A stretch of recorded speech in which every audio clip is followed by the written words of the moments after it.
സൂര്യോദയ സമയമാകുമ്പോൾ നടത്തുന്ന പൂജയ്ക്കാണ് എതിരേറ്റു പൂജ എന്ന് പറയുന്നത്. ഉദയസൂര്യൻ്റെ കിരണങ്ങളെ എതിരേറ്റു നടത്തുന്നു എന്നതാണ് എതിരേറ്റു പൂജ എന്ന പേരിനു പിന്നിലുള്ള അർത്ഥം.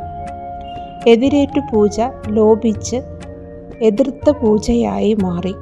ഇതിന് അടച്ചുപൂജയും നിവേദ്യവുമില്ല.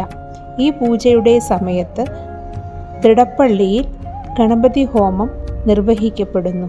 ഗണപതി ഹോമത്തിലെ അഗ്നികുണ്ഡത്തിൽ നിന്നുമെടുത്ത അഗ്നി കൊണ്ടായിരുന്നുവത്രേ പണ്ട് തിടപ്പള്ളിയിൽ തീ പിടിപ്പിച്ചിരുന്നത്. ഈ സമയത്തു തന്നെ ക്ഷേത്രത്തിലെ ഉപദേവന്മാർക്ക് കീഴ്ശാന്തിമാർ പൂജ നടത്തുന്നു.